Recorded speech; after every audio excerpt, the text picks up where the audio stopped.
ಗುತ್ತಿಗೆದಾರ ಸಚಿನ್ ಆತ್ಮಹತ್ಯೆಯ ವಿಚಾರಕ್ಕೆ ರಾಜಕೀಯ ಜಟಾಪಟಿ ಕೂಡ ಮುಂದುವರೆದಿದೆ. ಇದೇ ವಿಚಾರಕ್ಕೆ ಸಂಬಂಧಪಟ್ಟಂತೆ ಬಿಜೆಪಿಯ ರಾಜ್ಯಾಧ್ಯಕ್ಷ ಬಿವೈ ವಿಜಯೇಂದ್ರ ಅವರು ಮಾತನಾಡಿದ್ದಾರೆ. ಗುತ್ತಿಗೆದಾರ ಸಚಿನ್ ಆತ್ಮಹತ್ಯೆಯ ಪ್ರಕರಣ ಪ್ರಿಯಾಂಕ್ ಖರ್ಗೆ ರಾಜೀನಾಮೆಯನ್ನ ಕೊಡಬೇಕು, ಪ್ರಕರಣವನ್ನ ಸಿಬಿಐ ತನಿಖೆಗೆ ಒಪ್ಪಿಸಬೇಕು ಅಂತ ಹೇಳಿ ವಿಜಯೇಂದ್ರ ಅವರು ಆಗ್ರಹಿಸಿದ್ದಾರೆ.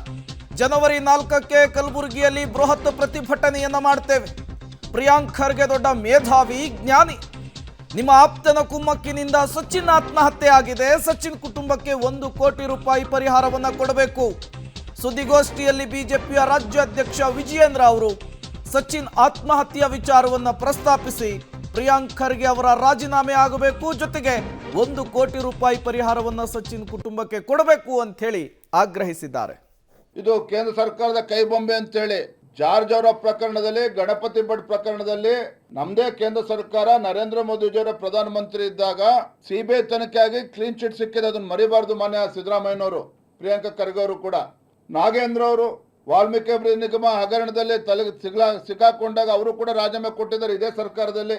ಹಾಗಾಗಿ ನಾನಿವತ್ತು ಮಾನ್ಯ ಮುಖ್ಯಮಂತ್ರಿಗಳೆಲ್ಲ ಆಗ್ರಹ ಮಾಡ್ತಾನೆ, ಒಂದು ಕ್ಷಣನೂ ಕೂಡ ತಡ ಮಾಡ್ದೇನೆ ಪ್ರಿಯಾಂಕಾ ಖರ್ಗೆ ಅವರ ರಾಜೀನಾಮೆಯನ್ನ ಪಡೆದುಕೊಳ್ಬೇಕು. ನಾವು ನಿನ್ನೆ ದಿನ ತೀರ್ಮಾನ ಮಾಡಿದ್ದೇವೆ, ನಾವೆಲ್ಲ ಪಕ್ಷದ ಮುಖಂಡರು ಚರ್ಚೆ ಮಾಡಿದ್ದೇವೆ. 3ನೇ ತಾರೀಕು ತನಕ ನಾವು ಕಾಯ್ತೇವೆ. ಆ ಭಗವಂತ ಬುದ್ಧಿ ಕೊಟ್ಟು ಮುಖ್ಯಮಂತ್ರಿಗಳು ಸ್ವಯಂ ಪ್ರೇರಣೆಯಿಂದ ಸಿಬಿಐ ತನಿಖೆಗೆ ಆದೇಶ ಮಾಡಿದ್ರೆ ಒಳ್ಳೇದು. ಇಲ್ಲ ಅಂತ ಹೇಳಿದ್ರೆ ಜನವರಿ 4ನೇ ತಾರೀಕು ಶನಿವಾರ 2025 ಜನವರಿ 4ನೇ ತಾರೀಕು ಶನಿವಾರ ಗುಲ್ಬರ್ಗಾದಲ್ಲಿ ಬೃಹತ್ ಪ್ರತಿಭಟನೆಯನ್ನ ಭಾರತೀಯ ಜನತಾ ಪಾರ್ಟಿ ಹಮ್ಮಿಕೊಂಡಿದೆ. ಖರ್ಗೆ ಅವರ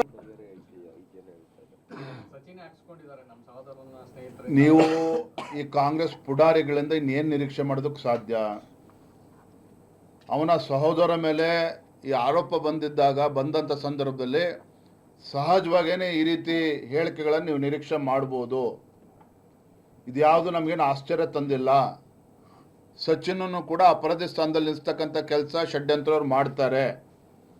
ಆದರೆ ನಾನು ಇವತ್ತು ಪ್ರಿಯಾಂಕಾ ಖರ್ಗೆಗೆ ವಿಜಯೇಂದ್ರ ಅವರ ಮಾತು, ರಾಜೀನಾಮೆ ಕೊಡಬೇಕು ಅಂಥೇಳಿ ಆಗ್ರಹಿಸ್ತಾ ಇದ್ದಾರೆ.